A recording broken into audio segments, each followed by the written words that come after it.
La sal no es una sustancia transformada o fabricada a partir de otra, sino que se extrae sin que cambie su naturaleza. Este mineral, imprescindible para la vida, se extrae de distintos modos en las salinas. Pueden ser mineros, como en el caso de la sal gema, agrícolas, es decir, por insolación, o bien ígneos, es decir, mediante la aplicación de calor artificial. Para producir la sal es necesario separarla del agua en la que se encuentra disuelta, y para ello nos encontramos métodos en los que participan los distintos elementos primordiales, como el calor del sol, la acción del viento, el agua y por supuesto la tierra. Más allá de interesarnos en estos procesos, en definir qué es la salina, clasificarla en función de si es de interior o litoral, nos interesa especialmente definir su paisaje tanto natural como cultural. El objetivo fundamental de esta exposición es poner en valor la conservación, la interpretación y la activación del paisaje cultural de la sal, especialmente en dos puntos geográficos distintos: las salinas de Guérande en Francia y de La Mala en Granada, ambas tierras de sal. Las salinas han sido un objeto de estudio por numerosos investigadores a lo largo de este tiempo, ya que se trata de un recurso de primera importancia y de gran relevancia histórica. Desde la Universidad de Granada proponemos una simbiosis con distintos grupos de investigación y proyectos que pretenden analizar desde una perspectiva distinta la dimensión pluridisciplinar de la sal. En esta investigación se han recopilado numerosos documentos, numerosas investigaciones que beben de distintos ámbitos de conocimiento, y entre los que destaca la mineralogía, la medicina, la geografía, la botánica, los estudios culturales, la historia y los estudios de género.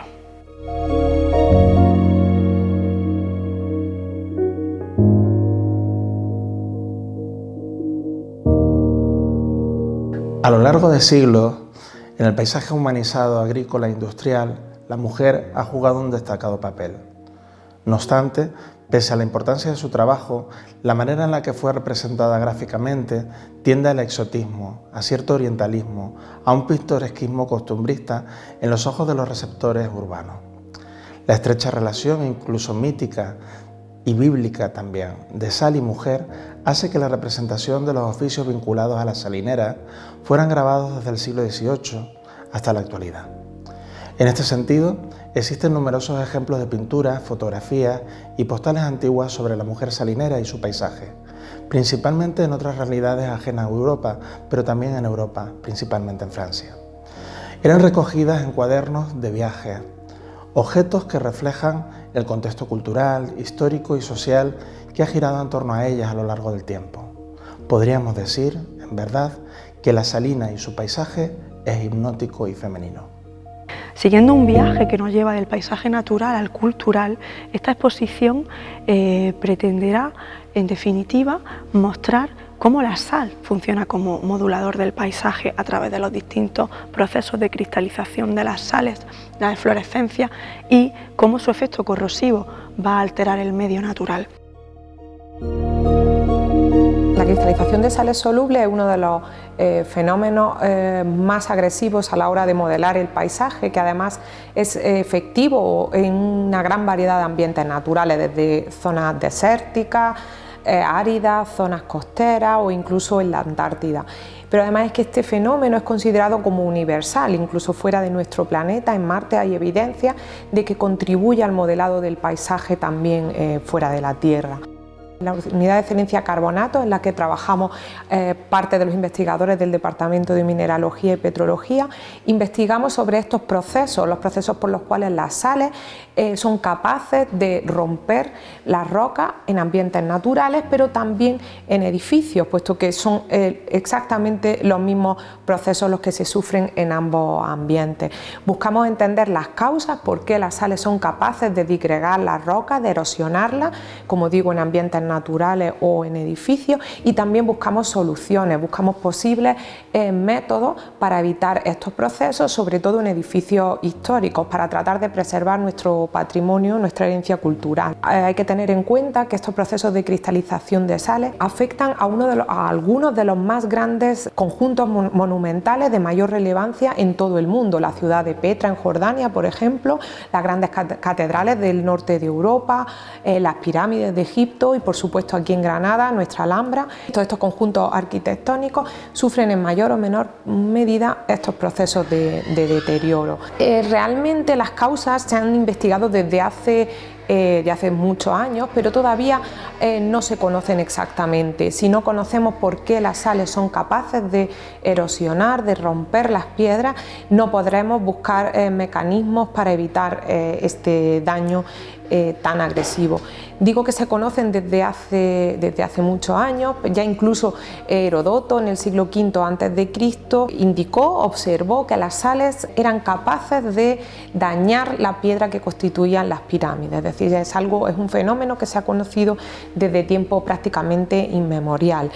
Los estudios científicos, sin embargo, son mucho más recientes. Es ya en el siglo XIX, cuando se empieza un poco a estudiar más de forma sistemática, y, como digo, hasta la actualidad continuamos investigando las causas que hacen que las sales sean tan agresivas, que sean capaces de romper, de erosionar los materiales pétreos.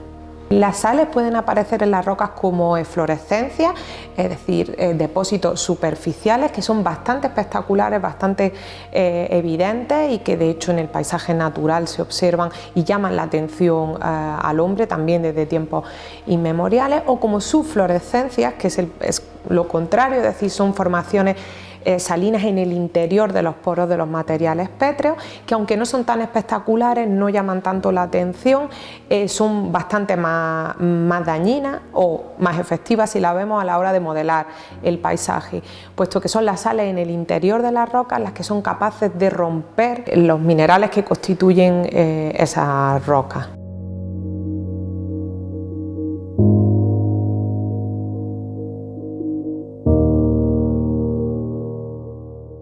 También veremos cómo las plantas, en este caso las halófilas, se adaptan al medio salado y también participan en distintas prácticas socioantropológicas por parte de mujeres salineras. En este sentido, el paisaje de la sal comprende un patrimonio y un imaginario individual y colectivo ligado a prácticas socioantropológicas, a tradiciones, costumbres llevadas a cabo concretamente por mujeres salineras.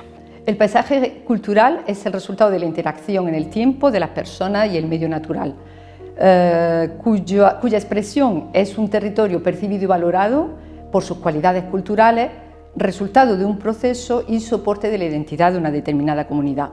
Esta amplia definición del paisaje cultural, formulada por el Plan Nacional del Ministerio de Cultura y Deporte del Gobierno de España y por el Registro de Paisaje de Interés Cultural de Andalucía, ha sido el punto de partida desde donde hemos abordado los paisajes hídricos andaluces en el proyecto I+D Paisaragua, que es un proyecto PAIDI 20 que he liderado hasta septiembre de 2023. Analizar las representaciones artístico-literarias de los paisajes del agua en un entorno limitado a las provincias de Granada, Cádiz y Málaga ha sido, además de uno de los objetivos principales de este proyecto, lo que nos ha permitido cuestionar este territorio precisamente a través de la noción de paisaje cultural. Pero desde mi punto de vista, lo que es más importante en este proyecto ha sido precisamente haber abordado los paisajes culturales del agua desde las humanidades con un enfoque pluridisciplinar y, por consiguiente, de manera holística.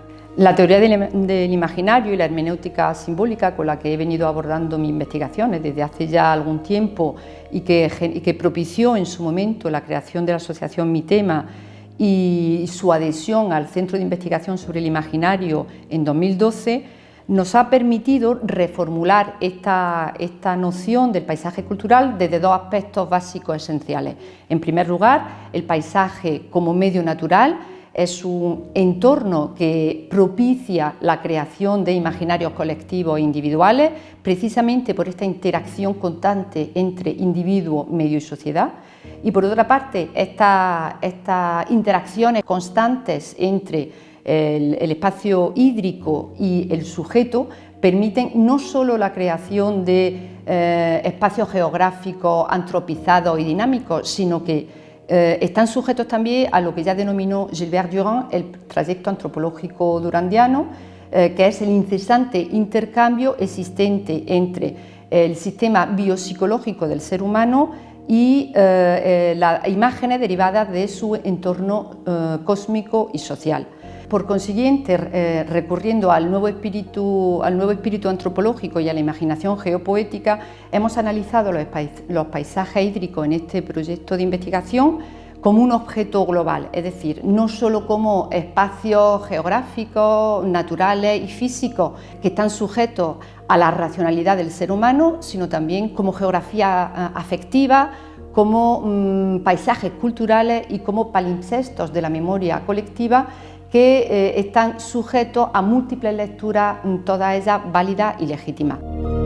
Esta exposición de la UGR Investiga, con su comisaria y miembro de este proyecto de investigación, doña María Flores Fernández, va a suponer un nuevo reto para lo que es una definición del paisaje cultural, dado que va a abordar el paisaje y la cultura salinera tanto desde la materialidad como de la inmaterialidad, es decir, analizando y abordando testimonios, vivencias, tradiciones, que va a suponer un avance en lo que respecta a la noción de paisaje cultural en clave femenina. Me consta que son varias las líneas de investigación, los equipos de investigación y los trabajos y proyectos que se están llevando a cabo en relación con los humedales, puesto que estos constituyen espacios realmente multidisciplinares donde pues los científicos se pueden aproximar desde, por ejemplo, la biología, la ecología, la edafología o la hidrología, ¿no? Pero también otras disciplinas como, por ejemplo, la historia, la arqueología o, por ejemplo, desde la geografía, que es mi campo. En mi caso, como geógrafo, llevo trabajando con el tema de los humedales desde una perspectiva sistémica, integrada o holística desde hace aproximadamente 13 años. Los humedales que constituyen un ecosistema único a nivel planetario, puesto que se trata de ecosistemas que están en transición entre el medio acuático y el medio terrestre. Esto ya les da un valor incalculable, sobre todo desde el punto de vista biológico. Pero también en este escenario actual, sobre todo de cambio climático, los convierte también en unos ecosistemas muy frágiles y muy vulnerables, ¿no?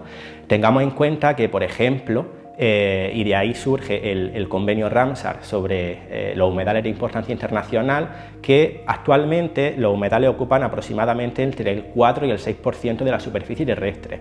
Pero también hay que tener en cuenta que se estima que aproximadamente el 50% de los humedales del planeta se encuentran en un estado pues bastante degradado o alterado, ¿no? Un porcentaje que podría llegar al 80 o el 90% en el caso de los países y regiones más desarrolladas y más pobladas, ¿no?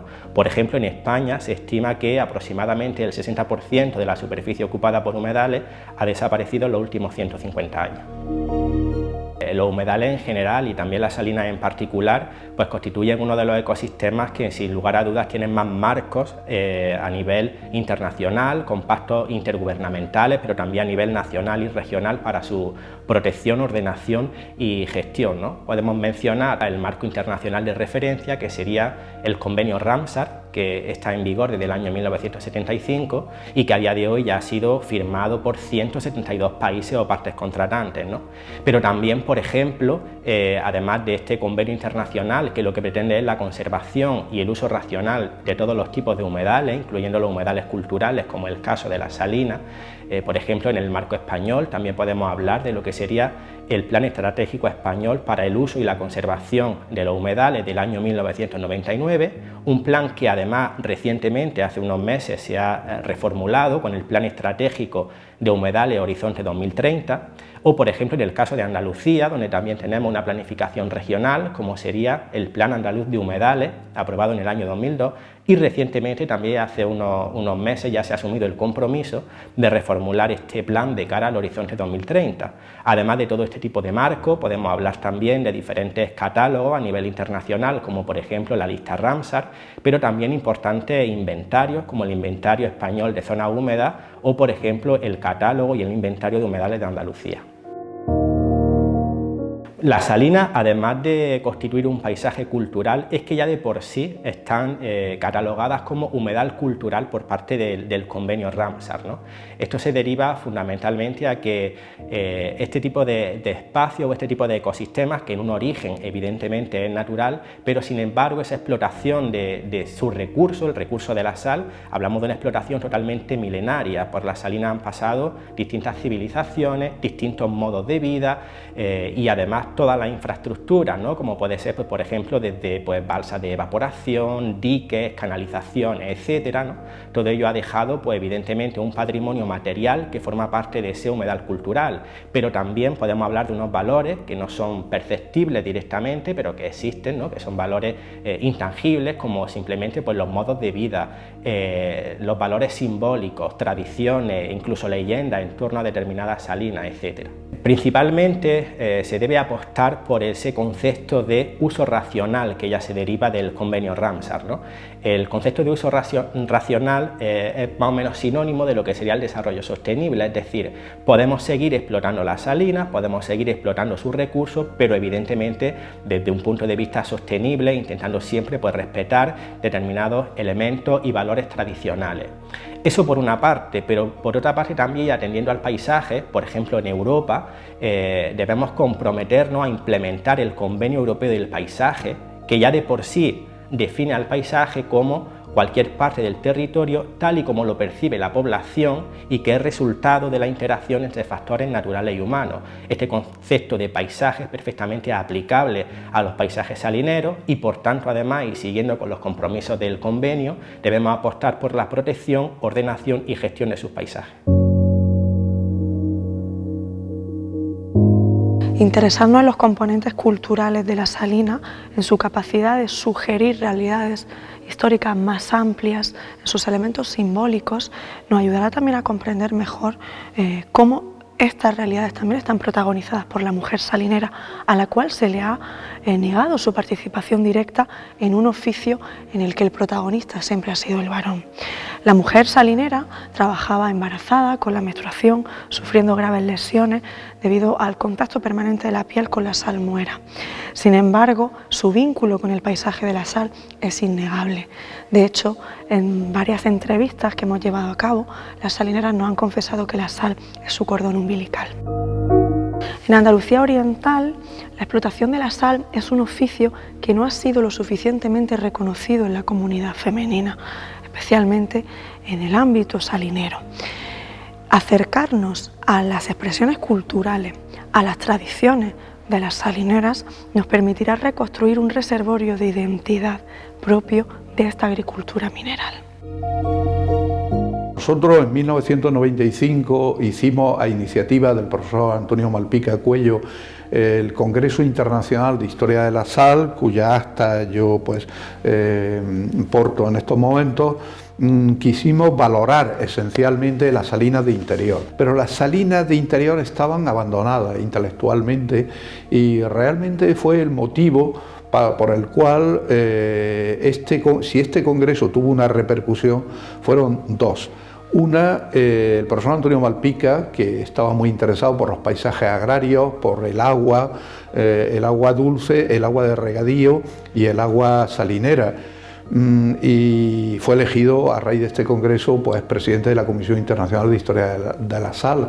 Y por otro lado, que los salineros que vino una comisión de salineros de la provincia del sur de Córdoba, relanzaron en cierta forma, estaban muy acosados desde el punto de vista económico, porque por varias razones. Las salinas de interior tienen el problema del minifundio. Son pequeños arroyos los que portan la sal y por tanto no puede haber una producción en grandes proporciones. No podían competir con la sal marítima, que está mucho más mecanizada, porque se puede producir con más alegría, una producción mucho mayor. De tal manera que ellos se quejaban y decían que no le veían salida, pero a la vez enfatizaban la mayor pureza de la sal de interior.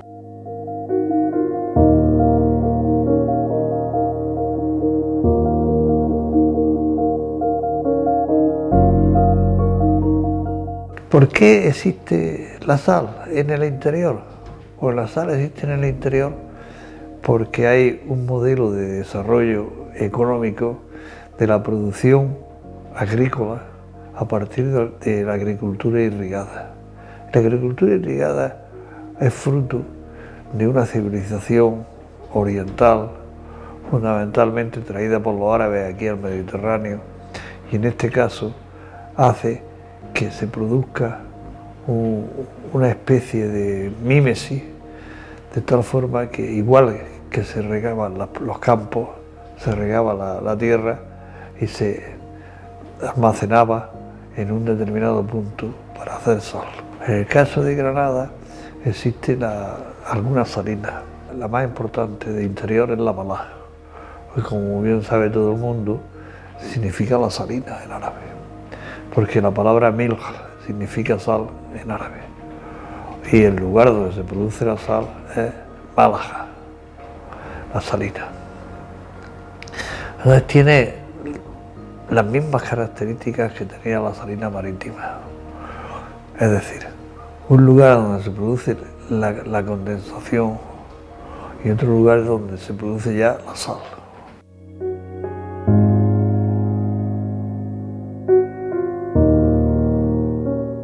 Hay paisajes de sal, porque por ejemplo en la zona de Sigüenza hay paisajes de sal importantes, en la zona del País Bajo también hay algunos paisajes de sal importantes, la Dañana por ejemplo, pero no es lo normal, y aquí en esta zona no es lo habitual. Las salinas del interior, siguiendo el sistema de utilización de la técnica y el conocimiento agrícola del regadío, era una producción pequeña, salvo en La Malá. Pero salvo en La Malá no es por una cosa, porque La Malá esté privilegiada, ¿no? Que sí lo está porque tenía una producción salinera importante, sino porque al elegir puntos de sal para el control del consumo y por tanto control fiscal, lo que se da es clarísimamente una selección de puntos, y se da en La Malá. La Malá solamente tiene una importancia como producción de sal en sí mismo, sino por la situación geográfica que tiene, porque recoge el movimiento de la ganadería que viene de la zona de la costa hacia el interior. Y toda la vega la centraliza ella. Entonces, en el surco intrabético hay varias salinas de interior importantes. Son las de Loja, que son muy importantes, las de La Malá, las de Bacor, una serie de producciones de mayor o menor escala, pero significativas para el abastecimiento de esa área. Hay producción de sal en Francia, claro que la hay. Y la producción de Bretaña, por ejemplo, es importantísima. Es una producción de sal marina de una capacidad productiva enorme. La Guégande, por ejemplo, y toda esa zona hace que la producción sea fundamental y que el comercio de sal sea fundamental. Y ellos se dedican también al control comercial, porque las salinas de Aveiro, por ejemplo, en Oporto, son comercializadas por ellos.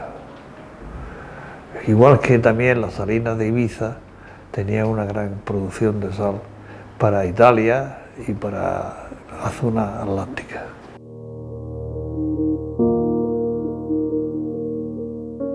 La técnica es la misma, entonces hace que los artefactos vayan de un lado a otro. Igual que los maestros salineros, porque los maestros salineros son fundamentales. Sí, y hay también una realidad que es la aparición de unas personas dedicadas fundamentalmente a la extracción de sal. Esas personas son salineros, pero sobre todo son salineras, porque las mujeres, los hombres se dedicaban al trabajo de los campos, pero las mujeres se dedicaban a la recolección de la sal.